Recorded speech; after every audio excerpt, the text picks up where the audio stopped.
আসসালামু আলাইকুম ওয়ারহমতুল্লাহি ওয়াবারাকাতুহু। প্রিয় দর্শকবৃন্দ, আপনাদের সবাইকে স্বাগতম জানাচ্ছি রহমতের নূর চ্যানেলে। আজকের এই ভিডিওটি কোনো কল্পকথা বা ভ্রান্ত বিশ্বাস ছড়ানোর জন্য নয়, বরং কোরআন হাদিসের আলোকে প্রকৃতি, সৃষ্টি ও আল্লাহ তাআলার কুদরতের নিদর্শনগুলোকে কিভাবে একজন মুমিন হৃদয়ে উপলব্ধি করে সেই ভাবনার দিকেই আপনাদের নিয়ে যাওয়ার একটি আন্তরিক চেষ্টা। অনেক সময় আমরা দেখি হঠাৎ করে আমাদের ঘরের ভেতরে একটি প্রজাপতি ঢুকে পড়েছে, অথবা জানালার ফাঁক দিয়ে ফড়িং এসে বসেছে, কিংবা অন্ধকার ঘরে এক মুহূর্তের জন্য জ্বলে উঠেছে জোনাকি পোকার নরম আলো। এগুলো কি নিছক ঘটনাচক্র, নাকি এর পেছনে আছে কোনো স্মরণীয় বার্তা? ইসলাম আমাদের শেখায় এই পৃথিবীর প্রতিটি সৃষ্টি আল্লাহর তাসবিহ পাঠ করে, এবং প্রতিটি ঘটনাই একজন মুমিনের জন্য ইশারা ও উপদেশ হতে পারে, যদি সে চিন্তা করে। এই ভিডিওতে আমরা কোনো অদৃশ্য ভবিষ্যৎবাণী বা নিশ্চিত দাবি করব না, বরং আলেমদের বক্তব্য, কোরআনের আয়াতের ইঙ্গিত এবং ইসলামী চিন্তাধারার আলোকে আলোচনা করব কিভাবে প্রজাপতি আমাদের জীবনে পরিবর্তন ও আশা স্মরণ করিয়ে দেয়, ফড়িং আমাদের ধৈর্য ও সতর্কতার শিক্ষা দেয়, আর জোনাকি পোকা অন্ধকারের মাঝেও আলোর প্রতীক হয়ে ওঠে। ভিডিওটির প্রতিটি অংশে থাকবে হৃদয় ছুঁয়ে যাওয়া কথা, আত্মশুদ্ধির আহ্বান এবং আল্লাহর দিকে ফিরে আসার নরম ডাক। প্রিয় ভাই ও বোনেরা, আপনি যদি চান আপনার জীবনেও আল্লাহর ইশারাগুলো চিনে নিতে, হৃদয়কে নরম করতে এবং ঈমানকে আরও গভীরভাবে অনুভব করতে, তাহলে এখনই রহমতের নূর চ্যানেলটি সাবস্ক্রাইব করুন, ভিডিওটি শেষ পর্যন্ত মনোযোগ দিয়ে দেখুন এবং প্রিয়জনদের সঙ্গে শেয়ার করুন। ইনশাআল্লাহ এই আলোচনা আপনার হৃদয়ে একটি সুন্দর নূরের প্রদীপ জ্বালিয়ে দেবে। ১ নাম্বার, প্রজাপতি যখন হঠাৎ করে আমাদের ঘরের ভেতরে ঢুকে পড়ে, একজন মুমিন হৃদয়ের মানুষ তখন এটিকে শুধু একটি রঙিন পোকা হিসেবে দেখে না, বরং আল্লাহ তাআলার সৃষ্টির ভেতর লুকিয়ে থাকা গভীর বার্তাগুলোর দিকে তার মন চলে যায়। কারণ কুরআনে আল্লাহ বারবার মানুষকে সৃষ্টি জগতের দিকে তাকাতে বলেছেন, চিন্তা করতে বলেছেন, বুঝতে বলেছেন যে এই সুন্দর ও সূক্ষ্ম সৃষ্টিগুলো কোনো উদ্দেশ্য ছাড়া সৃষ্টি করা হয়নি। প্রজাপতির জীবনচক্র যদি আমরা একটু গভীরভাবে দেখি, তাহলে বুঝতে পারি এটি এক আশ্চর্য রকমের পরিবর্তনের গল্প। একটি কুৎসিত ও সাধারণ শুঁয়োপোকা দীর্ঘ সময় নিজেকে আড়াল করে রাখে, ধৈর্যের সাথে অপেক্ষা করে, তারপর একসময় আল্লাহর হুকুমে সে বেরিয়ে আসে অপরূপ সৌন্দর্য নিয়ে। ঠিক তেমনি একজন মুমিনের জীবনেও এমন সময় আসে যখন কষ্ট, অভাব, লাঞ্ছনা বা ব্যর্থতার কারণে সে নিজেকে আড়াল করে রাখতে বাধ্য হয়। কিন্তু যদি সে ধৈর্য ধরে, আল্লাহর উপর ভরসা রাখে, তাহলে আল্লাহ একদিন তার অবস্থার পরিবর্তন করে দেন। প্রজাপতি আমাদের প্রথম যে ইশারাটি দেয় তা হলো পরিবর্তন আল্লাহর নিয়ম। কোনো অবস্থাই চিরস্থায়ী নয়। আজ যে দুঃখে আছে সে কাল সুখ পেতে পারে, আবার আজ যে সুখে আছে তাকেও আল্লাহর ভয় ও কৃতজ্ঞতার মধ্যে থাকতে হবে। কারণ আল্লাহ বলেন, তিনি যাকে চান উঁচু করেন, যাকে চান নিচু করেন। দ্বিতীয় ইশারাটি হলো সৌন্দর্য বাহ্যিক নয়, বরং আল্লাহর দান। প্রজাপতির রঙিন ডানা দেখে আমরা মুগ্ধ হই, কিন্তু এই সৌন্দর্য তার নিজের তৈরি নয়, আল্লাহই তাকে এমন বানিয়েছেন। ঠিক তেমনি মানুষের জ্ঞান, সম্পদ, রূপ বা সম্মান সবই আল্লাহর দান। তাই অহংকার করার কিচ্ছু নেই, বরং কৃতজ্ঞ হওয়াই একজন মুমিনের পরিচয়। তৃতীয় ইশারাটি হল নীরবতা ও কোমলতা। প্রজাপতি কোনো শব্দ করে না, কারো ক্ষতি করে না, সে নীরবে এক ফুল থেকে আরেক ফুলে যায়।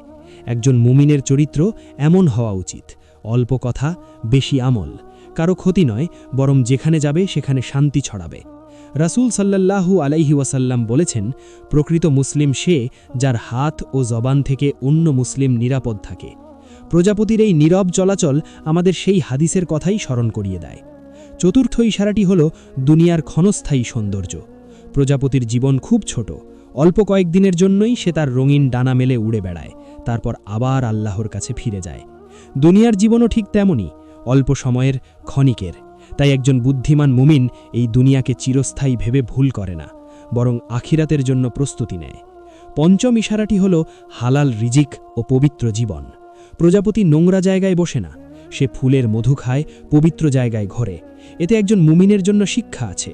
হারাম, সুদ, জুলুম আর অন্যায় দিয়ে জীবন সাজালে তা আল্লাহর কাছে গ্রহণযোগ্য হয় না, বরং হালাল উপার্জন, পবিত্র দৃষ্টি ও পরিচ্ছন্ন অন্তরই একজন মুমিনকে আল্লাহর নৈকট্য দেয়। ষষ্ঠ ইশারাটি হল আল্লাহর দিকে আকর্ষণ। যেমন প্রজাপতি আলো ও সৌন্দর্যের দিকে আকৃষ্ট হয়, তেমনি একজন মুমিনের হৃদয় সবসময় আল্লাহর দিকে আকৃষ্ট থাকে, নামাজের দিকে, কোরআনের দিকে, দোয়ার দিকে।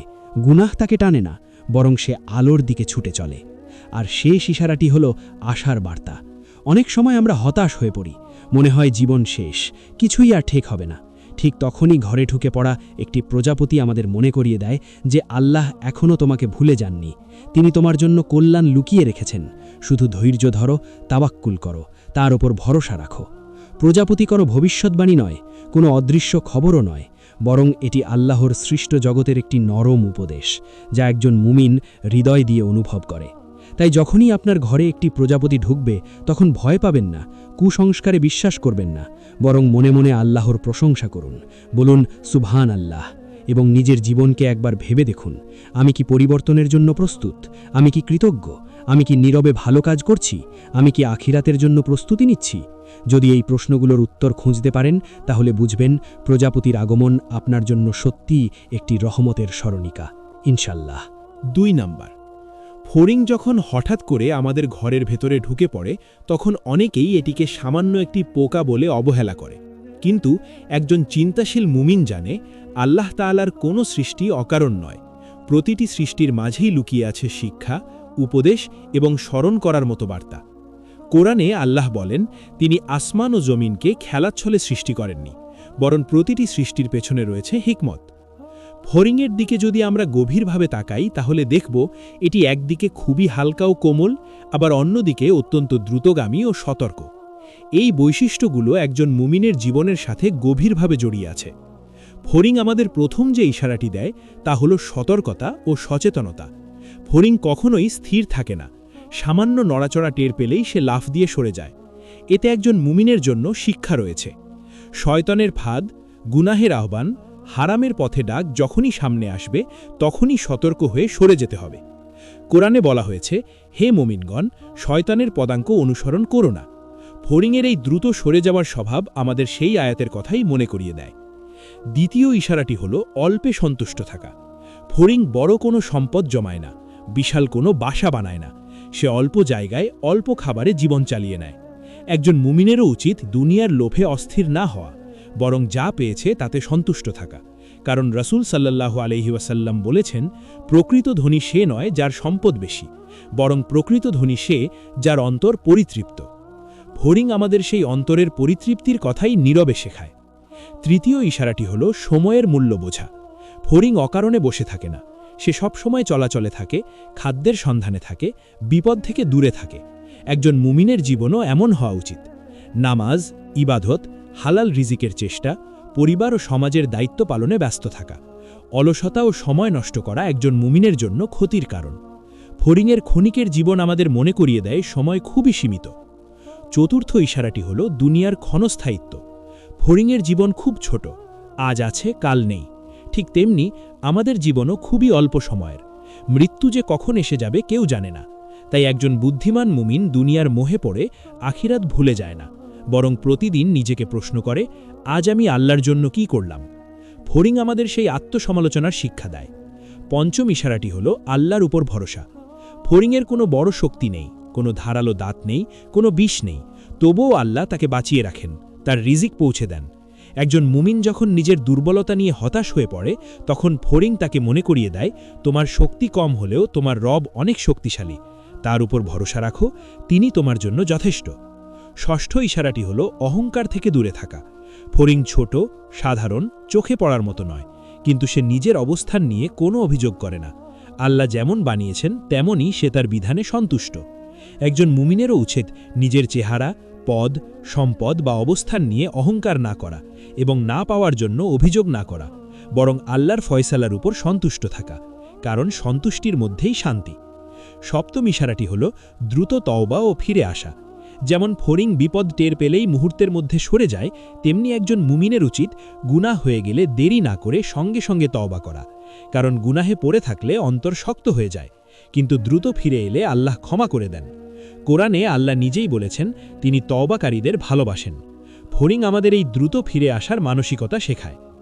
অষ্টম ইশারাটি হল দুনিয়ার প্রতি আসক্ত না হওয়া। ফড়িং কোনো জায়গায় আঁকড়ে থাকে না, একটু পরেই সে অন্য জায়গায় চলে যায়।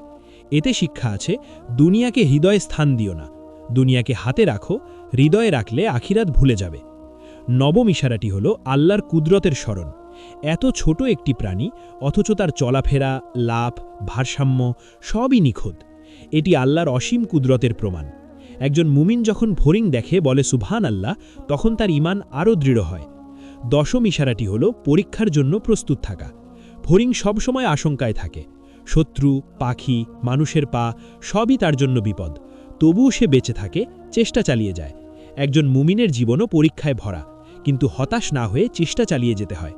ফড়িং কোনো অলৌকিক বার্তা বা ভবিষ্যৎবাণী নয়, বরং এটি আল্লাহর সৃষ্টি জগতের একটি জীবন্ত নাসিহত, যা আমাদের চরিত্র, আমল ও চিন্তাকে শুদ্ধ করার সুযোগ দেয়। তাই যখনই আপনার ঘরে একটি ফড়িং ঢুকবে, ভয় পাবেন না, কুসংস্কারে বিশ্বাস করবেন না, বরং মনে মনে আল্লাহর প্রশংসা করুন এবং নিজেকে প্রশ্ন করুন, আমি কি গুনাহ থেকে দ্রুত সরে যাচ্ছি? আমি কি সময়ের মূল্য দিচ্ছি? আমি কি দুনিয়ার মোহে আটকে যাচ্ছি?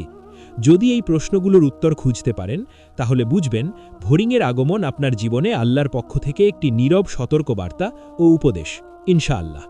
৩ নাম্বার, জোনাকি পোকা যখন হঠাৎ করে অন্ধকার ঘরের ভেতর আলো জ্বালিয়ে ঢুকে পড়ে, তখন একজন মুমিনের হৃদয়ে স্বাভাবিকভাবেই এক ধরনের বিস্ময় ও ভাবনার জন্ম হয়।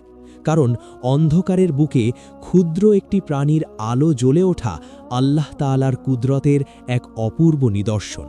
কোরআনে আল্লাহ বলেন, তিনি আসমান ও জমিনের নূর, তিনি যাকে চান আলো দেন এবং যাকে চান অন্ধকারে রেখে দেন। জোনাকি পোকা আমাদের জীবনে প্রবেশ করে প্রথম যে ইশারাটি দেয়, তা হল অন্ধকারের মাঝেও নূরের অস্তিত্ব। মানুষের জীবনেও এমন সময় আসে যখন চারপাশে শুধু হতাশা, কষ্ট, দুঃখ আর ব্যর্থতার অন্ধকার। ঠিক সেই সময়ে জোনাকির আলো মনে করিয়ে দেয়, আল্লাহ চাইলে অন্ধকারের বুক চিরেও আলো জ্বলে উঠতে পারে। কখনো হতাশ হয়ো না, কারণ হতাশা শয়তানের অস্ত্র। দ্বিতীয় ইশারাটি হল ছোট আমলের বড় প্রভাব। জোনাকি খুবই ক্ষুদ্র একটি প্রাণী, তার আলোও খুব বড় নয়, কিন্তু অন্ধকারে সেই ছোট আলোই যথেষ্ট চোখে পড়ার জন্য। একজন মুমিনের ছোট একটি ভালো কাজও আল্লাহর কাছে অনেক মূল্যবান হতে পারে। একটি হাসি, একটি সদয় কথা, একটি গোপন সদাকা সবই আখিরাতে বড় আলো হয়ে উঠতে পারে। তৃতীয় ইশারাটি হল আল্লাহর দেওয়া নূর অন্যের উপকারে আসে। জোনাকির আলো সে নিজের জন্য জ্বালায় না, অন্যরাও সেই আলো দেখে পথ চিনতে পারে। ঠিক তেমনি একজন মুমিনের ঈমান, চরিত্র ও আমল শুধু তার নিজের জন্য নয়, বরং পরিবার, সমাজ ও আশপাশের মানুষের জন্যেও হেদায়েতের আলো হওয়া উচিত। রাসূল সাল্লাল্লাহু আলাইহি ওয়াসাল্লাম বলেছেন, তোমাদের মধ্যে উত্তম সে যে অন্যের উপকারে আসে। চতুর্থ ইশারাটি হল নীরব দাওয়াত। জোনাকি কোনো শব্দ করে না, কোনো ঘোষণা দেয় না, তবুও তার আলো সবাইকে আকর্ষণ করে। একজন মুমিনের দাওয়াতও এমন হওয়া উচিত, চিৎকার নয়, ঝগড়া নয়, বরং উত্তম চরিত্র, ধৈর্য ও আমলের মাধ্যমে মানুষকে আল্লাহর দিকে ডাকা। পঞ্চম ইশারাটি হল দুনিয়ার অন্ধকার থেকে বাঁচার উপায়। আজকের দুনিয়া গুনাহ, ফিতনা ও বিভ্রান্তিতে ভরা, ঠিক গভীর রাতের অন্ধকারের মতো।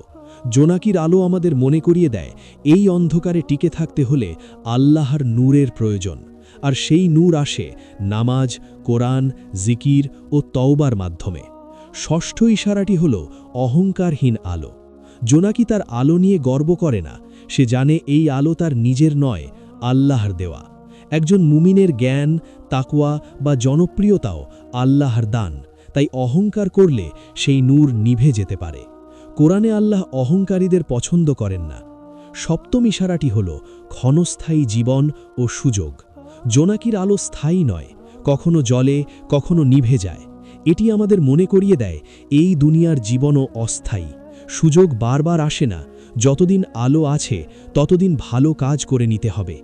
অষ্টম ইশারাটি হল গোপন ইবাদতের সৌন্দর্য। জোনাকির আলো অনেক সময় নিভৃত স্থানে, নির্জনে জ্বলে ওঠে। ঠিক তেমনি গোপনে করা ইবাদত, রাতের নামাজ, চোখের পানির দোয়া, গোপন সদকা আল্লাহর কাছে সবচেয়ে প্রিয়, কারণ সেখানে লোক দেখানো নেই। নবম ইশারাটি হল আল্লাহর পক্ষ থেকে সান্ত্বনা। অনেক সময় মানুষ মনে করে আল্লাহ তাকে ভুলে গেছেন, ঠিক তখনই হঠাৎ করে দেখা দেওয়া একটি জোনাকি যেন বলে, না, তোমার রব এখনও তোমার সাথে আছেন, তিনি তোমার অন্ধকার দেখছেন, তিনি তোমার কষ্ট জানেন। দশম ইশারাটি হল দায়িত্ববোধ। যেমন জোনাকি অন্ধকারে নিজের আলো জ্বালিয়ে রাখে, তেমনি একজন মুমিনের দায়িত্ব হল চারপাশ যতই খারাপ হোক সে যেন নিজের ঈমানের আলো নিভতে না দেয়। পরিবারে, সমাজে, বন্ধুমহলে সে যেন নূরের বাহক হয়। একাদশ ইশারাটি হল আল্লাহর কুদরতের নিদর্শন। এত ছোট একটি প্রাণীর শরীর থেকে আলো বের হওয়া মানুষের জন্য বড় শিক্ষা।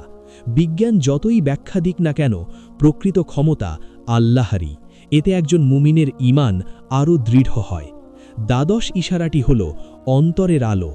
বাহ্যিক আলো সবসময় কাজ করে না, কিন্তু অন্তরের আলো মানুষকে সঠিক পথে রাখে। জোনাকি আমাদের শেখায়, চেহারা নয়, অন্তর উজ্জ্বল করো। ত্রয়োদশ ইশারাটি হল আশা বাঁচিয়ে রাখা। অন্ধকার রাতে একটি জোনাকি দেখলে মনে হয় পথ এখনও শেষ হয়ে যায়নি, তেমনি জীবনে যত বড় বিপদই আসুক আল্লাহর ওপর আশা ছেড়ো না। চতুর্দশ ইশারাটি হল আল্লাহর স্মরণ। জোনাকি দেখলে অনেক মুমিনের মুখে স্বতঃস্ফূর্তভাবে বেরিয়ে আসে সুবহান আল্লাহ। এই জিকিরই অন্তরকে জীবিত রাখে।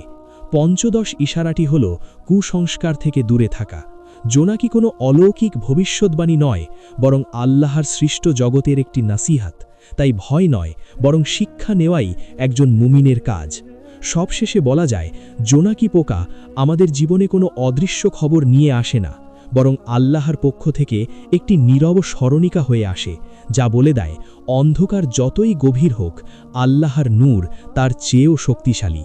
তাই যখনই আপনার ঘরে বা আশপাশে একটি জোনাকি দেখবেন, কুসংস্কারে না গিয়ে আল্লাহর প্রশংসা করুন, নিজের অন্তরের দিকে তাকান এবং সিদ্ধান্ত নিন, আমি কি আমার ঈমানের আলো জ্বালিয়ে রাখতে পারছি? আমি কি অন্যের জন্য নূর হতে পারছি? যদি এই প্রশ্নগুলোর উত্তর খুঁজে পান, তাহলে বুঝবেন এই ভিডিওর উদ্দেশ্য পূর্ণ হয়েছে ইনশাআল্লাহ। প্রিয় ভাই ও বোনেরা, আজকের এই দীর্ঘ আলোচনার শেষে একটি কথাই মনে করিয়ে দিতে চাই। প্রজাপতি, ফড়িং কিংবা জোনাকি কোনো জাদু, কুসংস্কার বা নিশ্চিত ভবিষ্যৎবাণী নিয়ে আসে না, বরং এগুলো আল্লাহ তাআলার সৃষ্ট জগতের নীরব নিদর্শন, যা একজন সচেতন মুমিনকে ভাবতে শেখায়, নিজের জীবনকে পর্যালোচনা করতে শেখায় এবং রবের দিকে ফিরে আসার সুযোগ করে দেয়। আল্লাহ কোরআনে বারবার বলেন, তিনি নিদর্শন দেখান চিন্তাশীলদের জন্য, যারা চোখ দিয়ে দেখে কিন্তু হৃদয় দিয়ে উপলব্ধি করে। আজ যদি এই ভিডিওর একটি কথাও আপনার হৃদয়ে নরম কোনো অনুভূতি তৈরি করে থাকে, যদি মনে হয় হ্যাঁ, আমাকে আমার জীবনটা নতুন করে ভাবতে হবে, তাহলে বুঝবেন এই ভিডিওর উদ্দেশ্য পূর্ণ হয়েছে। দুনিয়ার জীবন খুবই অল্প, ঠিক প্রজাপতির জীবনের মতো। সতর্ক না হলে হঠাৎ শেষ হয়ে যেতে পারে ফড়িংয়ের মতো, আর অন্ধকারের মাঝেও আলোর প্রয়োজন হয় জোনাকির মতো।